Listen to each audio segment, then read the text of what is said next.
This is going to be a fun one. 5 through 11 is what we'll be looking at. So Hebrews chapter 12, verse 5. Have you not forgotten the exhortation which speaketh unto you as unto children? My son, despise not thou the chastening of the Lord, nor faint when thou art rebuked of him. So the phrase there, have you forgotten the, that all stems from Proverbs, be weary of his correcteth. And so there's some things in Proverbs that I see, despise not, neither be weary. If you need a spanking, don't get mad at God because you got it. The Lord chastens unjust. Be earthly fathers that will chasten. That's why it turned out that way. It says despise not. Or is it because we're not doing correct? As you need correction, God is going to correct. Boy, the exhortation. That word exhortation. Boy, that word exhortation. What does the word exhort mean? To encourage. Do you see Paul's wording? And he says, and have you forgotten the exhortation which speaketh, my son, despise not thou the chastening of the Lord. That's an encouragement. Verse number 6, for whom the Lord loveth, chastening comes to those that he loves. Or the next two. Now, again, speaking of the Lord, does he scourge unjustly? No. Later on in our home, and I say normal beatings are 3 swats, but if you lie, that's 5. By the way, there was a place in our house where they got beat. To this day, he doesn't like to go into my bedroom. There was a place, by the way, there was a place of disciplining, of chastening in my bedroom, over my bed. That exposed the place that God created for chastening. It has nice pads. It can take an impact. John's teaching us in Kung Fu, when you hit with the side of your hand, you hit with the meat of your hand. It can take an impact. If you hit the bone of your hand, you break the bone in your hand. Well, God made this nice cushy place.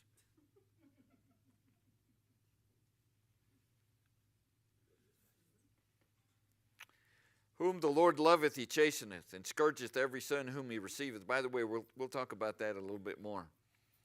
Verse number 7, if ye endure chastening, God dealeth with you as sons. Of who the Lord chastened? If you've not ever been chastened, can I be a little blunt? You better check your salvation. Because he says right here in verse number 7, if you endure chastising or chastening, God dealeth with you as with sons. And for what son is he? Then are you bastards and not sons. So if you're not receiving chastisement for the Lord, or if you have not ever received chastisement of the Lord, check your salvation, because doesn't it say in verse number 7, the second part there, for what son is he whom the Father chasteneth not? And then the first part of verse 8, but if ye be without chastisement, whereof all are partakers. Doesn't that sound like all of us are going to be chastised? Boy, if you've not ever been chastised from the Lord, check your salvation. You know those all words that we look at when we're talking about salvation, for all have sinned and come short of the glory of God? We say all have sinned. Well, when we look at this word all in verse number 8, whereof all, whereof all are partakers, we need to apply the same emphasis on that word all as we do over here in Romans 6:20 or Romans 3:23. So, Christian, have you been chastised? Have you been chastised? Now, it doesn't have to be a full-on beating. Sometimes it needs to be. Paul must have been a really bad guy. How many times did Paul get beat?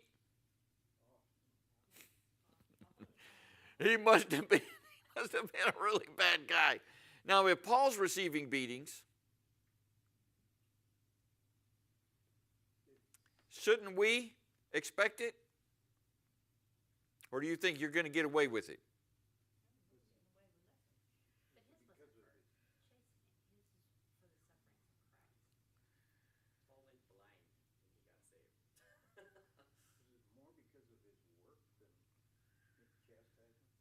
Yes, but did God allow the chastisement to come in? Yes is the answer to that question.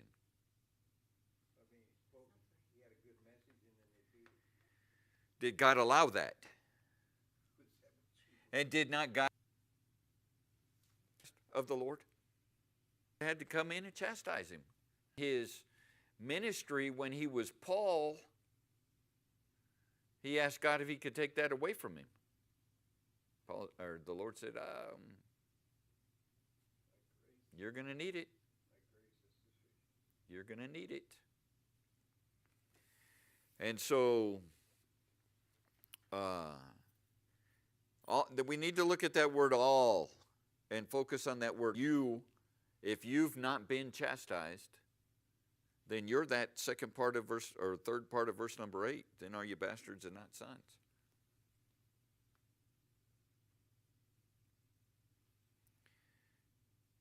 By the way, we're talking about the Lord chastising and scourging and all that. How many of you wake up, especially when you were a child, and you said, man, I hope I get beat today. I hope today's the day my dad takes his belt off and just whoops on me. I hope today's the day when he goes out there and finds that perfect switch. And it never breaks. Anybody? Boy, I hope today's the day that my dad breaks out the paddle that he drilled holes in so there would be no air resistance as it's coming towards me. I hope today's the day that I get that paddle. Did anybody? I mean, I had that paddle. We had that paddle. By the way, do you remember that paddle when it got run over by a semi-truck? No. It got run over by a semi-truck, and it split it like this, and we finally broke it off, and most of the paddle was still there. But a semi ran over it. Yeah. No, this paddle didn't break. This paddle, it took a semi-truck. We heard that thing snap because it was in luggage, and I think luggage came off the car or something. It was in the lane in the interstate, and a semi hit it before we were able to get out there. And we heard the snap, and it was the paddle. I think the paddle protected the rest of the luggage, though. So anybody, did you ever wake up saying, man, I hope today's the day?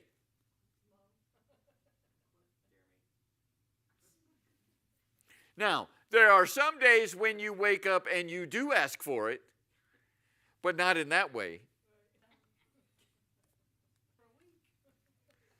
And we gave them reverence. Shall we not much rather be in subjection unto the Father of spirits and live? So the idea here is, your father corrected you and you gave them reverence, or you honored them. Again, there's this, I realize there's the abusive side. I realize there's that. Unto the Father of spirits and live. What happens if the Lord has to chastise you too much? How many times did I tell you not to do that? Didn't I tell you last time not to do this? And what are you doing? Didn't I tell you last time not to do? To a point where God's like, I'm done. You're dead. Disobedient, and what's the opposite? He for our profit.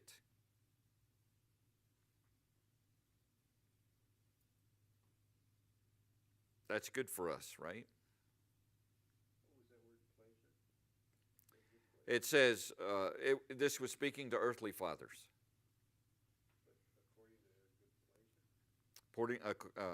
They chastened us after their own pleasure.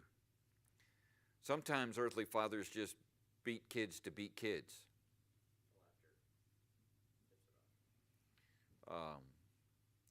That's not how the heaven. Verse number 11. Now, no chest. I got a spanking every time that my boys got a spanking. By the way, every time my boys got a spanking from me. Do you know what there was afterwards?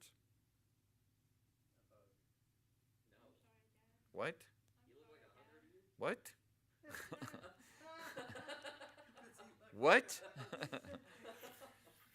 What? No, there was crying.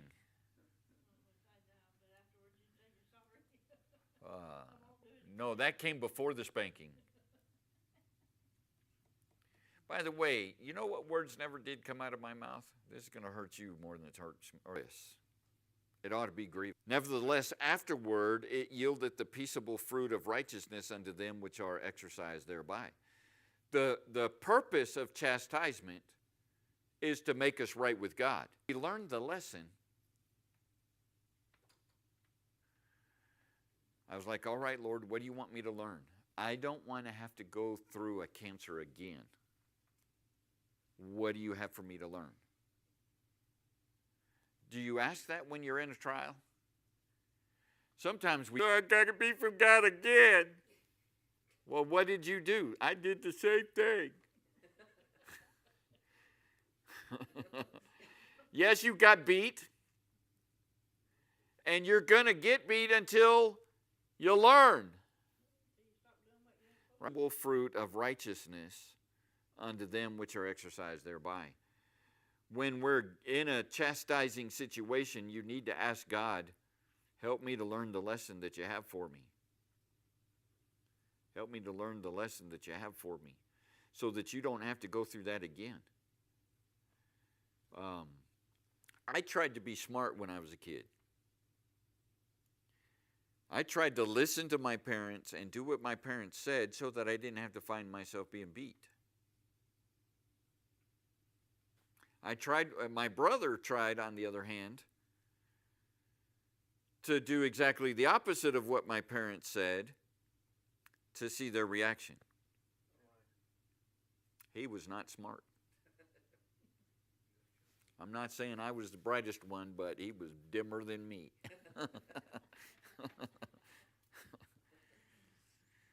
Job chapter 4. Job chapter 4 and verse number 1 tells us who's speaking. You remember Job and his 3 friends? Do you remember there were 4 of them, right?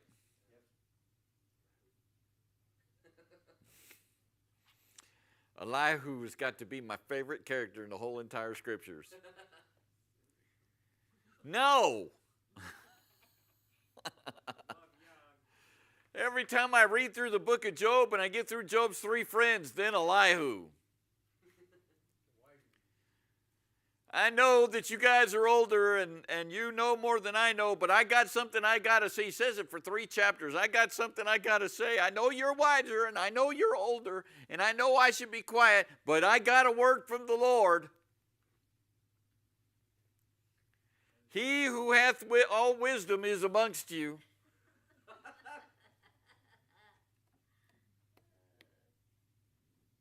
So you remember all of that? By the way, when the Lord, at the very end of Job, speaks to Job and says, pray for Eliphaz and his 2 friends, you know who he leaves out? The one who had all wisdom. Job chapter 4, it says, then Eliphaz the Temanite answered and said, so I just want that verse so you know who it is that's speaking. So it's Eliphaz. So drop down to chapter 5 and verse 17. So he's speaking all through chapter 4 and he's speaking all through chapter 5. And we get down to verse number 17 and verse number 18, and Eliphaz does say some good things.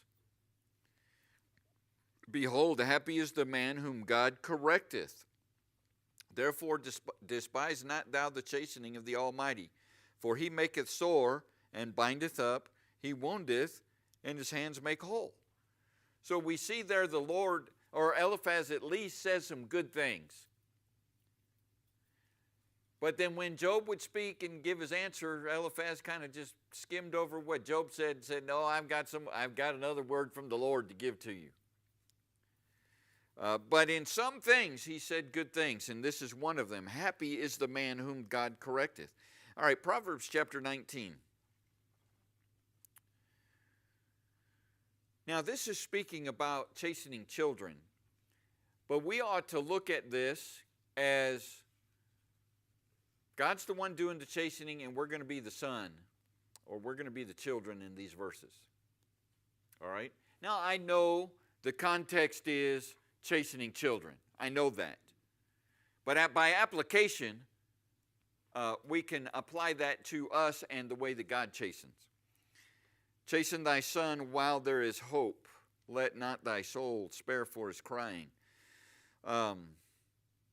Doesn't that sound like, did I tell you 19:18? Proverbs 19:18. Chasten thy son while there is hope, and let not thy soul spare for his crying. If he's a loud crier, don't care. I mean, care, but don't care. There's a reasonable amount to cry, a reasonable amount of time to cry, and then after that, suck it up. You keep crying, I'm going to spank you again. Well, I'm crying because you spanked me. Well, now you're being disobedient again. All right, Proverbs 22, verse 15. 22:15. Foolishness is bound in the heart of a child. What's in the heart of a child? What's in the heart of a child? What is foolishness? They have said don't be playing that coloring game now.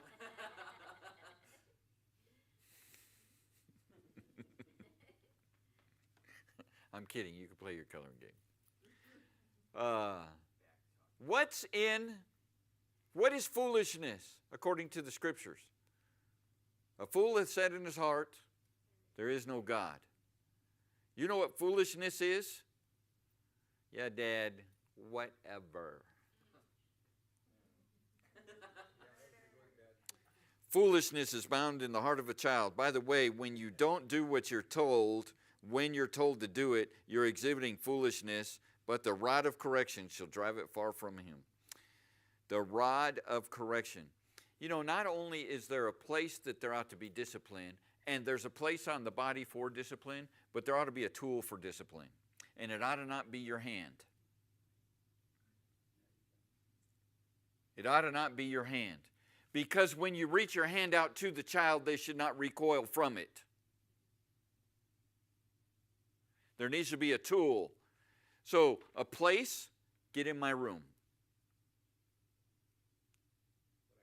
Bend over the bed. And I'm breaking out the rod. By the way, my children tried to run.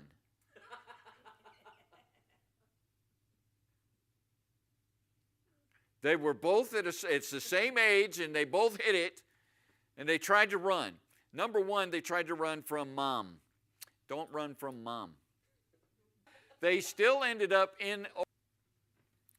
But again, there's a place with a tool. All right? How do you think the Lord chastens? But it's me. Smack! All right, 23:13. 23:13. Oh, we'll look at 23:13 and 14. Withhold not correction from the child. What? Say it with me now. Withhold not correction from the child. What does that sound like? Correct the child. For if thou beatest him with the rod, he shall not die. He's going to feel like it. He's going to sound like it. But he's not going to die. Verse 14, thou shalt beat him with the rod and shalt deliver his soul from hell. Do you guys see the rod here often? Do you see the rod here often? Paddle is a great rod. I think a switch cuts. I think belts cut. Get a paddle. Wooden spoons break. Ping pong paddles break. Find yourself a good beach ball game paddle. That's what ours was. It was it had to be 5/8 inch thick, oak, and it just had that butt shape. Had the butt shape, and it came down, and the handle felt really good in the hand. Then it flared out a little bit here at the bottom of it so that your hand didn't slip. Jordan, learn how to play racquetball. Let me tell you why racquetball. In racquetball, there's this wrist flick that you have to learn how to do, how to hit that ball up against the wall, because sometimes you find yourself in pretty precarious positions, and you got to try to get the ball from where you are to the front wall. You know what also that helps with? Wielding that rod. Because if you just come at them like this, there's not a whole lot of impact. But you come in at it with a snap,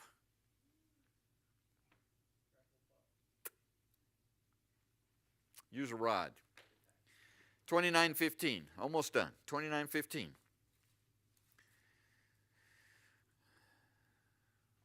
The rod and reproof give wisdom, but a child left to himself bringeth his mother to shame. Doesn't it sound like we need beatings for wisdom? Maybe I shouldn't do that. Maybe I shouldn't say that. You're in verse 15, drop down to verse 17. Correct thy son, and he shall give thee rest. Yea, he shall give delight unto thy soul. A lot of good verses here on chastisement. Of course, again, in context, we're talking about chastising children. And I'm all for that. I am all for parents having a place for the place that God created with a tool. I'm all for that. Why? All of these reasons. But you know what? We can also apply this to us. God chastens us, and sometimes it's not pleasant. But he chastens us for our good. He's not going to spare for our crying. It's so that we can live. It's so that we can be peace, so we can be a delight to deliver our soul from hell. So when we're talking about chastisement and chastising of the Lord, it's for our good. And sometimes we need it. Sometimes we're asking for it. Have you ever backtalked God? You know, one thing I have the hardest thing with a kid when it backtalks its parents. That got me in trouble with some really good friends of ours when our kids were growing up together. One of the sons decided to backtalk his parents, and he was in the habit of doing it.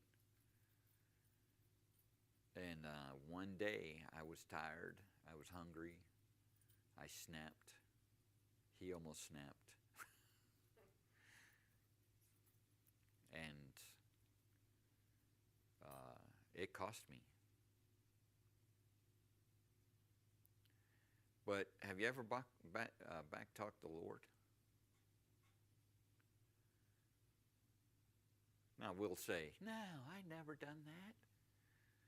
But when you read something in the scriptures, you're like, I'm not going to do that. That's when you do it. You're going to be chastised. And there's going to be chastisement.